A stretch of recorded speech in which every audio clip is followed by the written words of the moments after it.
fact, it's a critical area of life that sometimes we overlook or we don't give enough attention to. Please like my videos, please subscribe to my channel, and please press the bell icon so that you get to know when my latest video has come. And to learn more and to find a video relevant to you, please do check out my videos list. Hello, namaskar and adab to all my friends from your friend astrologer and guide Irfan, once more with you from your very own channel, Astro Assurance. Today we'll talk about something which is not often discussed, and I don't find much information also on the web about this, neither in the YouTube videos, but I think it's a very, very important thing. In fact, it's a critical area of life that sometimes we overlook or we don't give enough attention to through astrology and through the study of a horoscope. And this is about why are we born in a certain Dasha period. Now, one thing is there that we also ask questions about why we're born in a certain ascendant. But the thing about ascendant is that the ascendant changes every 2 hours. So, by virtue of being born just a few hours later or earlier, the ascendant may change. And based on the change in the ascendant, certain results of our life may also be different. However, in spite of being born in a different ascendant, your nakshatra that you are born in will remain the same for almost a day. So, if moon is entering a nakshatra on a certain day, the moon will exit that nakshatra or move into the next one only the following day after more than 24 hours. In fact, somewhere around 26.5 or something around that number of hours. So, your ascendant changing doesn't make a much difference to your nakshatra. And because the nakshatra is very important, the rashi is very important, because that becomes your nakshatra which guides your life. And that nakshatra lord is what determines the dasha that you are born in. And hence it means that the ascendant is important. It has a different dissemination, but the nakshatra that you are born is equally important, if not more. In fact, the ascendant does not give you the purpose of your life, but it will give you your approach to different areas of your life. Because if your ascendant sign changes, then the signs of each house changes. Then your mannerism of your approach to the areas of that house will also change basis what energies it carries, whether it carries the fire energy, earth energy, air energy, or water energy. And if it carries the energy of a Gemini, it will be very different from the energies of a Virgo, though both of them are ruled by Mercury. And so that differentiation is also there. Basis what ascendant you're born in. But when you're born in a certain nakshatra, there are 27 nakshatras, whereas there are only 12 signs. So there is a final dissemination or delineation about the nakshatra, which is a very, very fine part. And hence the nakshatra is what is very important to shape your personality. And the dasha that we are born in relates to that nakshatra the moon is at the time of our birth. Because then the nakshatra lord becomes the dasha, which is the first dasha. But why is it that while you are born in a certain nakshatra, the nakshatra lord should not be the one whose dasha should be first? It can be the dasha of the ascendant lord. So if you are born in Aries ascendant, but your nakshatra is, say for example, Revati, which is ruled by Mercury, which means moon is in Revati at the time of your birth, then your first dasha should not be of Mercury, but should be of Mars, because you're born in the Aries ascendant. However, the first dasha is when your moon is in the nakshatra of Revati, then your first dasha is that of Mercury. And why is this so? Because astrology knows, or the horoscope knows, or our sages knew that the nakshatra is the foundation laying part of our lives, not the ascendant. Why do we say this? The reason is, we all know that the planet is most active during its dasha period. And so, if a planet is most active during this dasha period, the sages knew that the planet which is most active at the time of a birth is the nakshatra lord. And because the nakshatra lord is most active, and hence the dasha, and hence the characteristics of the nakshatra lord have the highest bearing on the initial birth period. because you're born in a certain nakshatra, so the nakshatra lord is most active, and so the influence of the nakshatra lord is most on in your life in your growing up years, and hence the dasha relates to the most active planet, and the most active planet is the planet in which moon's nakshatra is, or moon is in the nakshatra of, and hence that is the dasha that you're born in. But what is the deeper meaning? The meaning is simple. We know that we have so many personality profiling. We have MBTI, we have Enneagram, and so many other different personality profiles that we have. What does science tell us about the personality profiles? Science tells us that whatever personality profile you are born with, most of the time you're born with those personality profiles. You're born or hardwired with it, and hence the external environment can play only so much part in your personality. For example, two children born to the same set of parents with the same genes, yet you will find that one child is more introvert and the other child is very extrovert. Sometimes it happens even to twins who are separated by a few minutes. One twin will be very extrovert, outgoing, and will have different personality, while the other twin will have a different personality. Why does this happen? Though both of them are born in the same nakshatra, because their moon is in the same nakshatra. Because moon takes about a day to change the nakshatra. So if the nakshatra is same, then what happens? Why are they hardwired that way? The reason being is that you are born with a certain karma. That karma is overriding on you. So by virtue of being born in a certain nakshatra gives a lot of opportunity to the nakshatra lord to shape your personality in your initial years, but a lot of your hardwiring would have already been done through what karma you need to play out with. So if your karma is to play out the role of an introvert, then that karma will shape you. However, the karma's shaping of your behavior has to have different layers added on to the base behavior that the karma is giving you. So if you are an introvert at birth, then some layers should be added to that introversion that you have, and that is added by your upbringing. So if you're born in a house where everybody was an extrovert and you got a lot of encouragement to be outgoing and all, then in spite of your introvert nature, you may develop that confidence to talk in front of people, though you may refrain most of the time in performing in front of people or talking to them, yet you will have the confidence because the environment has been so positive. So the environment shapes a certain part of your life. But science also tells us that that environment that shapes you is in the formative years. That means in the first 8 to 9 years, your personality more or less is formed and completely hardwired. And hence, most of the work which is done with us is in the first initial 8 to 9 years. After that, to change the hardwiring that we are born with, introversion or extroversion, or being curious or not be so curious, or being active or being inactive, that cannot be changed later. And this hardwiring, which is based upon the karma that you're born with, is done by the Nakshatra Lord.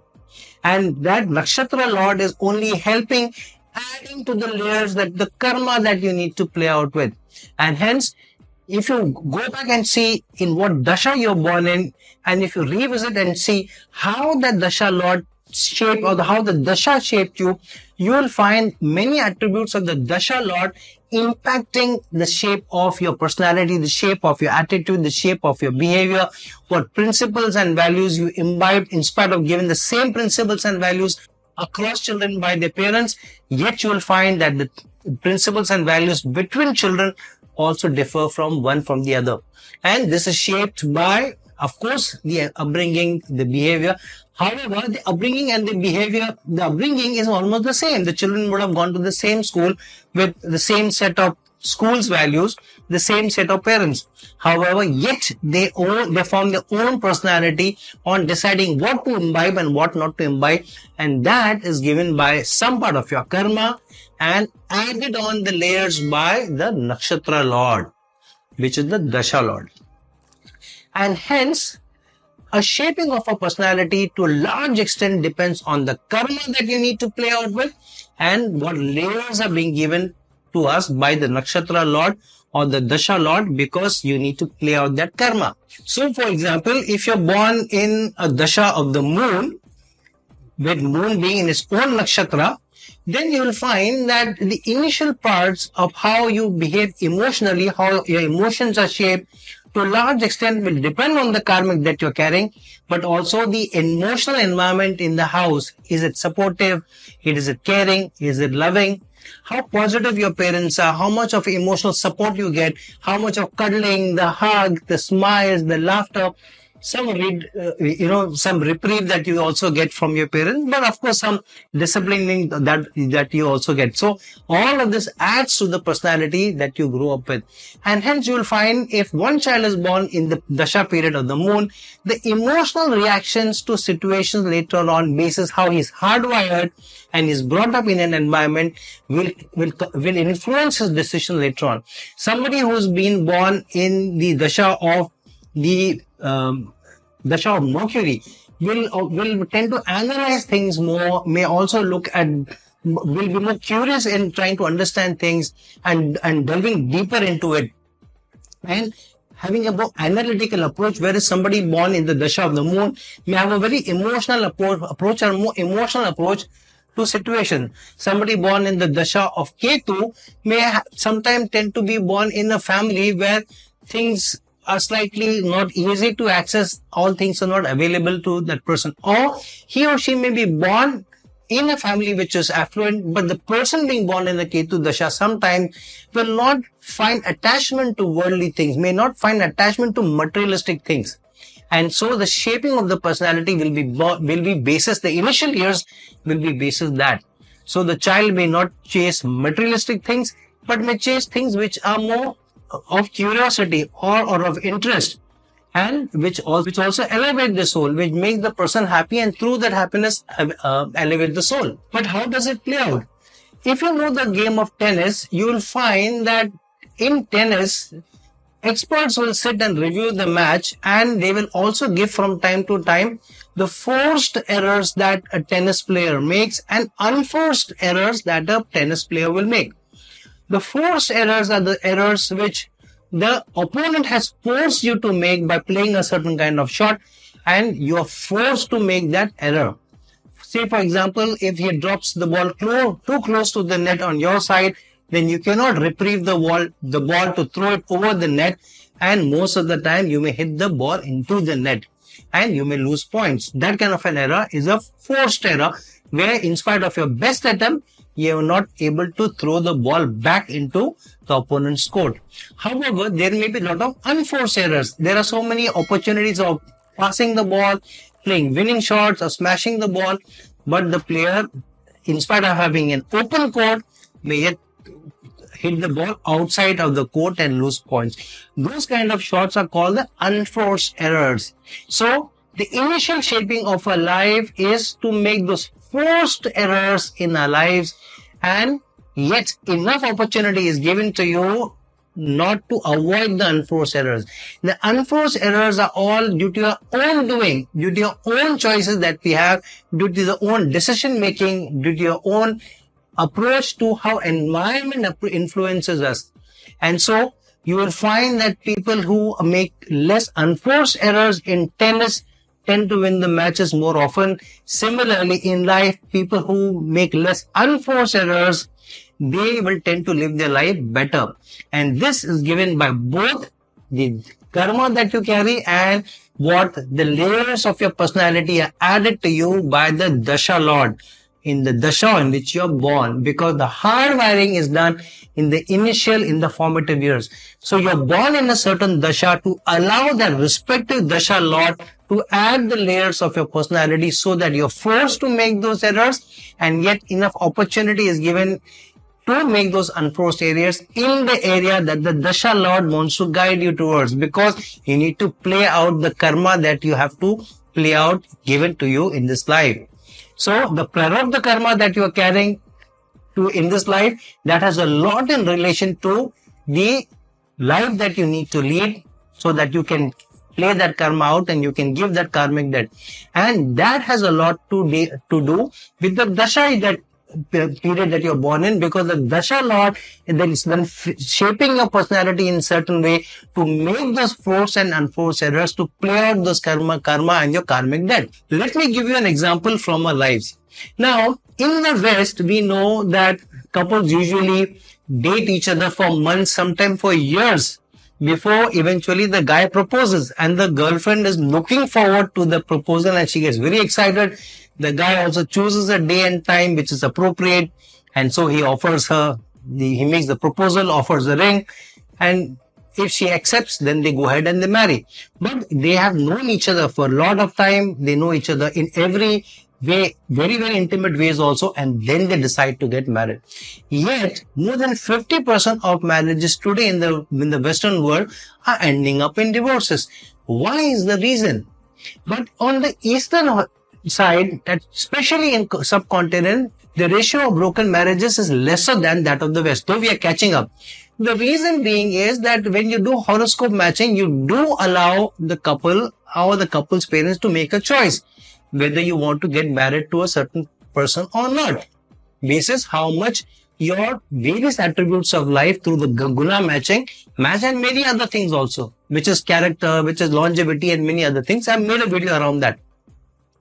One interesting thing, however, in spite of horoscope matching, I have found this, and many of the other astrologers will also vouch for this, is that how if you are to run into challenges in your married life, then you will find that the horoscope that come for matching most of the time are also leading to both the couple ending up with challenges. What do I mean by this?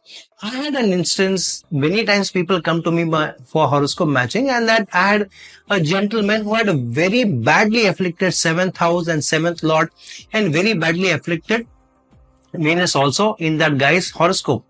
And so when he would come for the horoscope matching, and he also knew that he had those challenges, he would come up with certain horoscopes or certain potential relationship through a horoscope matching. And most of the time I found that many times the horoscope of the girl, almost the first 6 to 7 horoscopes were that of a girl who also had a very, very badly afflicted 7th house. The reason is that the guy has been given the potential of trouble because he has to play out the karma. He has to give up the karmic debt to the spouse. He has to live those experiences that the soul has chosen to lead those experiences. Soul wants to lead those experiences so that the soul can grow through those experiences. So apart from the purpose of a life, one of the purposes of a life is also to elevate the soul. The soul elevates only by self-realization. The self-realization comes by living out our experiences. And only by living out those experiences and yet keeping a certain behavior, you are able to elevate the soul. If you live out these experiences, you learn, but you don't learn the right way, you don't learn enough, you're not able to correct your attitude and your behavior, then you're thrown back into the cycle of life, and that till the soul elevates through various phases, through various realms, and ultimately achieves moksha. So your karma is also to lead a certain karma, definitely, but also to elevate the soul. And elevation of soul goes through living those experiences. So if you're supposed to lead a certain experience in your relationship, then most often than not, if you don't do any horoscope matching, you will find that you find similar kinds of partners. People who have been running into problems in relationship, 2, 3, 4 relations, you will find that in spite of their best effort, they either tend to run into similar kind of partners who have some one attitude or one behavior or one attribute which is a complete no-no to this person, or the person itself continues to make those mistakes which they had thought they would avoid when the last relationship broke up. And so you run into one challenge after the other and one broken relationship after the other, and eventually you are too frustrated and you almost give up, that you don't want to be in a relationship anymore. And that is because you need to play out that karma. And hence when you need to play out that karma, you will find that similar horoscopes keep coming for matching. And hence somebody has to be very, very patient and wait for the right horoscope where the girl's horoscope or the guy's horoscope, if you're a woman, has more balance in their 7th house and other attributes which are not complementing to each other, so that you can have a long-lasting marriage and you can have a happy and fruitful marriage. And so if you are born to live out certain experiences, more often than not, you will run into the similar kinds of people. And hence patience and using horoscope matching and using it wisely is important. And hence you need to be careful when you select a partner. And so the Dasha period will force you to behave in a certain way, act in a certain way, build upon your attitude in a certain way, which will then shape the way you lead in certain relationship, shape the way that you deal in your career, shape the way that you deal with your colleagues, shape the way that you deal with your supervisors and managers. And hence the Dasha that you're born in, which is shaping your personality, which is adding the layers to the karma, adding the unforced errors, opportunity that it is giving, and the forced errors that you will make in your life, is the essence of being born in a certain Dasha. So you cannot miss this point, because if you miss this point, what is the Dasha Lord contributing and why you're born in a certain Dasha, what is the karmic that related to the Dasha Lord, placement of the Dasha Lord, where the Dasha Lord is placed in your horoscope, what doshas or what yogas it is making, then you'll miss the point. So when you're born in a certain Dasha, it's very, very important to understand the placement of the Dasha Lord and which houses it is placed in and what it is acting in. Because your Dasha in which you're born is shaping the personality, shaping your attitude, so that later on in your life, those activities or those actions or the situations when they will come, that initial shaping will force you to act in a certain way. If you're born in the Dasha of Mercury, then you will find that when later on in life, when you have to make more analytical decisions, how Mercury has shaped you during the initial formative years, building on the karma that you need to play out, will play out how the decision making is based, how many forced errors you have made and unforced errors you have made. And you'll find that if you're born in say, the Dasha of Mercury, and later on, whenever analytical decision that you need to make, thought through decisions you have to make, balanced decisions that you need to make, what choices you need to make, initial set up of values, the behaviors, how your personality, how your personality was developed during the initial years of the Mercury Dasha has contributed a lot to how you make your decisions. And it is not only in the Dasha of Mercury, in the Dasha of any planet. If you're born in the Dasha of the Sun, then later on how you deal with authority figures, what kind of leadership you showcase, how much of the step forward you take to volunteer for things, what kind of leadership choices you make later on in life, how much of a confidence and with self-respect you make your choices will depend on how Sun shaped your behavior, your attitude during the initial formative years during the Sun Dasha. So the Dasha Lord will induce you to think in a certain way, act in a certain way, behave in a certain way, and make those forced errors so that you play out your karma, while giving you enough opportunity to make those unforced errors and to make your life richer and different from what you are living your life by default. Enough of opportunity is given to you to lead your life by design, to design your life differently from what the karmic debt you're carrying. So karma will definitely play out its parts, but the karma also allows you to add good karma, and through the good karma give off your karmic debt and equalize your karmic debt. So that's why the shaping of the mind, shaping of your behavior, shaping of your attitude, shaping of the events around you is important. And hence you're also born to a certain set of parents, because the parents are also adding to the behaviors, adding to the values, adding to the principles that you will inculcate as part of your behavior. But all the children will not carry the same set of values and principles. So while you're born to certain parents, because the karmic debt related to the relationship is also important, but enough opportunity is also given to you to play out your life and make less unforced and to make lesser unforced errors. So if you have a strong karmic debt to relationship, you will find that most of the challenges in the relationship that you manifest or you go through have a root in the behavior of your shaping up and in the dasha that you are born. If you have to have challenges at work, then you will find that the challenges or the issues that you're facing in your career and your work will have their roots to the dasha in which you're born and how it shaped your thoughts, your attitude and your behavior. If you need to have a certain output in relation to your children, then you'll find that the principles and values that you have, the behavior that is shaped in the manner in which you deal with your children have a lot to do how you grew up as a child, what environment you grew up, and you'll imbibe those values from the environment, from the Dasha Lord, from your karma, and you will use that to deal with the children and become that kind of a father or mother. If you need to live out certain karma, then the Dasha Lord is contributing towards that. If you need to live out a certain way of your relationship, the Dasha Lord is contributing to the shaping of your behavior and shaping of events in your life. And if you need to live out certain way in how materialistically successful you are, how spiritually successful you are, again, the Dasha Lord is contributing the layers above and over your karma and on how you will manifest your life according to those decisions.